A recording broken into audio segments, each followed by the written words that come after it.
သွေးပေါင်ခြင်းတက်နေလို့စိတ်ပူနေပါသလားတင်းအစားတောက်ထဲမှာဒီအသီးနှံတွေကိုပေါင်းထည့်လိုက်ရုံနဲ့အဖြေတစ်ခုရှာတွေ့နိုင်ပါတယ်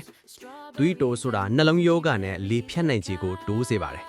ဒါပေမဲ့အသီးနှံတွေမှာပါတဲ့ပိုတက်ဆီယမ်နဲ့မက်ဂနီဆီယမ်ကသွေးပေါင်ခြင်းကိုတဘာဝအတိုင်းထိန်းချုပ်ပေးနိုင်ပါတယ်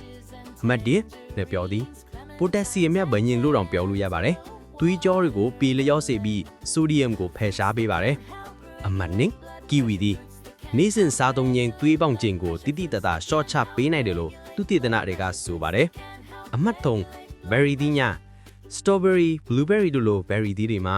flavonoid ဆိုတဲ့တအူးဆန်ညင်ပစ္စည်းတွေပါဝင်ပါတယ်ဒါတွေကသွေးကြောနံရံတွေကိုကူညီပေးလို့သွေးလည်ပတ်မှုကောင်းစေပါတယ်အမှတ်4လေမော်ရှောက်သီးညာ vitamin C ကျွဲဝပြီးသွေးတူးယောဂထင်းနိုင်ခြင်းကိုရှော့ချပေးပါတယ်အမှတ်5ထောပတ်သီးကျန်းမာရေးနဲ့ညီညွတ်တဲ့အဆီဓာတ်နဲ့ပိုတက်ဆီယမ်ပါဝင်တာကြောင့်နှလုံးသွအရန်ကောင်းပါတယ်ဒီတော့နေ့စဉ်အစားအသောက်ထဲမှာဒီအသီးနှံတွေကိုရောနှောထည့်သွင်းပြီးတင့်ကျန်းမာရေးကိုဂရုစိုက်လိုက်ပါ